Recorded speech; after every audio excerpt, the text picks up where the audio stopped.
டெல்லி ஜவஹர்லால் நேரு பல்கலைக்கழக மாணவர் தலைவர் கன்ஹையா குமாரின் ஜாமீன் மனுவை விசாரிக்க உச்சநீதிமன்றம் மறுத்துவிட்டது. இது தொடர்பான கூடுதல் தகவல்களை எமது செய்தியாளர் நிரஞ்சனிடம் நேரடியாக கேட்கலாம். நிரஞ்சன், தற்போது அதாவது கன்னியாகுமாரின் ஜாமீன் மனுவை விசாரிக்க உச்சநீதிமன்றம் மறுப்பு தெரிவித்திருக்கிறார்கள். ஏன் இந்த மறுப்பு? தற்போது உச்சநீதிமன்றத்தில் இந்த மறுப்பு தொடர்பாக என்ன சொல்லப்பட்டிருக்கிறது நிரஞ்சன்? நிச்சயமாக, அதாவது ஜேஎன்யூ பல்கலைக்கழக மாணவ சங்க தலைவர் கன்னியாகுமார் தற்பொழுது வருகின்ற மார்ச் மாதம் 2ஆம் தேதி வரை நீதிமன்ற காவலில் தற்பொழுது திகார் ஜெயிலில் அடைக்கப்பட்டிருக்கின்றார். அவருக்கு உடனடியாக ஜாமீன் வழங்க வேண்டும் என்று கோரி நேற்றைய தினம் மனு தாக்கல் செய்யப்பட்டிருந்தது. இந்த மனுவினை மூத்த வழக்கறிஞர், அதாவது 2011ஆம் ஆண்டு முதல் அப்பொழுதிலிருந்தே தொடர்ந்து பல்வேறு விஷயங்களில் முனைப்பாக செயல்பட்டு வரக்கூடிய மூத்த வழக்கறிஞரும் முன்னாள் அட்டார்னி ஜெனரலுமாக இருந்து வரக்கூடிய ஷர்போஜி அவர்கள் தான் இந்த மனுவினை தாக்கல் செய்திருந்தார். இந்த மனுவில் அவர் மிக தெளிவாக குறிப்பிட்டிருந்தது, அவரது உயிருக்கு பாதுகாப்பற்ற ஒரு சூழ்நிலை நிலவி வருகின்றது. தொடர்ந்து நீதிமன்றங்களில் அவர் ஆஜர்படுத்தப்படும் பொழுது கடுமையாக தாக்கப்படுகின்றார். எனவே இதன் காரணமாக அவருக்கு உடனடியாக ஜாமீன் வழங்க வேண்டும் என்று கூறி மனு தாக்கல் செய்திருந்தார்.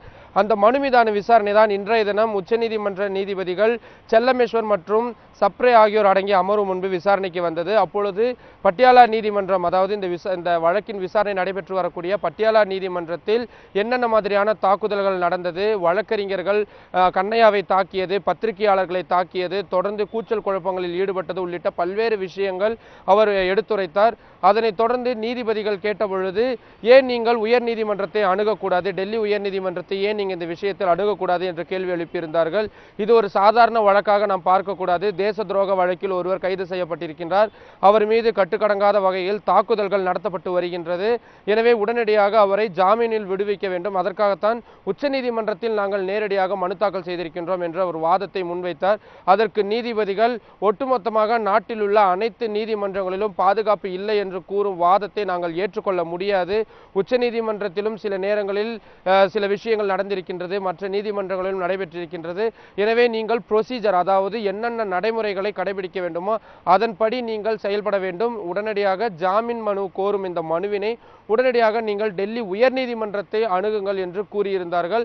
அதன் அடிப்படையில் தான் தற்பொழுது இந்த விஷயத்தில் உச்சநீதிமன்றம் தலையிட மறுப்பு தெரிவித்திருக்கின்றார்கள். அப்ரோப்ரியேட் கோர்ட் என்று சொல்லுவார்கள், அதாவது இதற்கு விசாரணைக்கு ஏற்றுக்கொள்வதற்கான நீதிமன்றங்களை அணுகுமாறும் தற்பொழுது அவர்கள் வலியுறுத்தி இருக்கின்றார்கள். அதன்படி டெல்லி உயர் நீதிமன்றத்தை அவர்கள் விரைவில் அணுகுவார்கள் என்று எதிர்பார்க்கப்படுகின்றது. ஜெபசிங், அதாவது நேற்றைய தினம் அதாவது காங்கிரஸ் துணைத் தலைவர் தரப்பில் மற்றவர்கள் எல்லாம் சேர்ந்து குடியரசுத் தலைவரை சந்தித்து இது தொடர்பாக பேச்சுவார்த்தை நடத்துவதாக இருந்தது. அது தொடர்பாக மேற்கொண்டு அடுத்த கட்ட நடவடிக்கைகள் ஏதாவது எடுக்கப்பட்டிருக்கிறதா? தற்போது எந்த அளவுக்கு இவருக்கு கன்னியாகுமாருக்கு ஆதரவுகள் இருக்கிறது, எதிர்ப்புகள் இருக்கிறது? இது தொடர்பான தகவல் என்ன நிரஞ்சன்? நிச்சயமாக, அதாவது இந்த கன்னியாகுமார் கைது செய்யப்பட்டதற்கு ஆதரவாகவும் மிகப்பெரிய அளவில் போராட்டங்கள் நடைபெறுகின்றது, எதிர்ப்பு தெரிவித்தும் மிகப்பெரிய அளவில் போராட்டங்கள் நடைபெறுகின்றது. இதனை காங்கிரஸ் கட்சி மிக தீவிரமாக மேற்கொண்டு வருகின்றார்கள். நேற்றைய தினம் நீங்கள் குறிப்பிட்டதை போலதான் குடியரசுத் தலைவரை சந்தித்து இது தொடர்பான புகாரினை தெரிவித்திருந்தார்கள். அதனைத் தொடர்ந்து டெல்லி மாநில முதல்வர் அரவிந்த் கெஜ்ரிவாலும் குடியரசுத் தலைவரை சந்தித்திருந்தார்கள். பத்திரிகையாளர்கள் தாக்கப்பட்டது தொடர்பாக மாலை பத்திரிகையாளர்களின் மூத்த பத்திரிகையாளர்களும் குடியரசுத் தலைவரை சந்தித்து முறையிட்டிருக்கின்றார்கள். மத்திய அரசுக்கும் தொடர்ந்து பல்வேறு அழுத்தங்கள் கொடுக்கப்பட்டு வருகின்றது. ஆனால் தற்பொழுது இந்த உச்சநீதிமன்றத்தில் இந்த வழக்கு விசாரணை நடைபெற்ற பொழுது மத்திய அரசின் சார்பிலும் சரி, டெல்லி காவல்துறையினரும் சார்பிலும் சரி, இது முழுக்க முழுக்க திட்டமிட்டு செய்யப்பட்டதாக தான் பார்க்கப்படுகின்றது. ஏனென்றால் கன்னியாகுமாரை காவல் நிலையத்தில் ஆஜர்படுத்தப்பட்ட பொழுதும் சரி, நீதிமன்றத்தில் ஆஜர்படுத்தப்பட்ட பொழுதும் சரி, அவர் மீது நடைபெற்ற இந்த தாக்குதல்கள் அனைத்தும் வேண்டுமென்றே யாரோ மேற்கொண்டது போலதான் தோன்றுகின்றது. ஏனென்றால் இந்த விஷயத்தில் மத்திய அரசு மெத்தன போக்காக இருந்தால் அது மத்திய அரசையும் சரி, டெல்லி காவல்துறையினரும் சரி மிகப்பெரிய அளவில் பாதிக்கும் என்பது அனைவருக்கும் தெரியும். அதனை தெரிந்து கொண்டுதான் வேண்டுமென்றே இந்த மாதிரியான விஷயங்களை மேற்கொண்டிருக்கின்றார்கள். அது மட்டும் இல்லாமல் இவருக்கு ஜாமீன் கோரி அந்த தொடரப்பட்ட வழக்கில் கூட பிஜேபி மற்றும் RSS அமைப்புகளை சாடி பல்வேறு விஷயங்களை அவர்கள் குறிப்பிட்டிருக்கின்றார்கள். அதனை ஏற்றுக்கொள்ளக்கூடாது என்று தொடர்ந்து வாதங்கள் முன்வைக்கப்பட்டது. அவர்கள் தெளிவாக கூறியிருக்கின்றார்கள், தற்பொழுது திகார் ஜெயிலில் தான் கன்னியாகுமாரி இருந்து வருகின்றார். முழு அளவிலான கேமரா வசதிகளுடன் கூடிய அறையில் தான் அவர் தற்பொழுது வைக்கப்பட்டிருக்கின்றார். அவருக்கு தேவையான அனைத்து பாதுகாப்புகளும் வழங்கப்பட்டிருக்கின்றது. அன்றைய தினம் வேணுமென்றே யாரோ செய்த ஒரு குற்றத்தின் காரணமாக மிகப்பெரிய விஷயம் ஏற்பட்டுவிட்டது. ஆனால் தற்பொழுது அனைத்து வகையிலும் முழுமையான பாதுகாப்பு வழங்கப்பட்டிருக்கின்றது என்ற ஒரு முக்கியமான வாதத்தை டெல்லி காவல்துறையினர் சார்பில் வைக்கப்பட்ட பின்னர் தான் தற்பொழுது உச்சநீதிமன்றம் இவர்களை டெல்லி உயர்நீதிமன்றத்திற்கு செல்லுமாறு கூறியிருக்கின்றார்கள். இது கன்னியாகுமரிக்கு ஒரு பின்னடைவாகத்தான் பார்க்கப்படுகின்றது. ஏனென்றால் காங்கிரஸ் கட்சி மிக தீவிரமாக இதில் இறங்கியிருக்கின்றார்கள். மூத்த வழக்கறிஞர்களான கபில் சிபில் உள்ளிட்ட மூத்த வழக்கறிஞர்கள் தான் இதில் அவருக்காக ஆஜராகி வருகின்றார்கள்.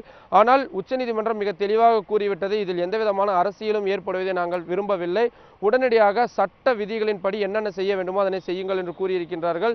தொடர்ந்து டெல்லி இந்த ஜவஹர்லால் நேரு பல்கலைக்கழக மாணவர்கள் இன்றைய தினமும் அவருக்கு ஜாமீன் வழங்க கோரி பல்வேறு இடங்களில் சிறு சிறு அளவில் போராட்டங்களை மேற்கொண்டிருக்கின்றார்கள். தற்பொழுது மத்திய அரசின் சார்பில் மிக தெளிவாக கூறியிருக்கின்றார்கள், இது அவ்வளவு பெரிய விஷயமும் அல்ல, ஒருவரை தேச துரோகின் வழக்கின் கீழ் கைது செய்திருக்கின்றார்கள், அவர் மீது அந்த மாதிரியான விஷயங்கள் இல்லை என்றால் அவர் நீதிமன்றங்களின் வாயிலாக வெளிவந்து விடுவார். இதில் மத்திய அரசிற்கும் அந்த குறிப்பிட்ட மாணவருக்கும் இடையே எந்தவிதமான காழ்ப்புணர்ச்சியும் இல்லை என்பதை அவர்கள் தெளிவாக குறிப்பிட்டிருக்கின்றார்கள்.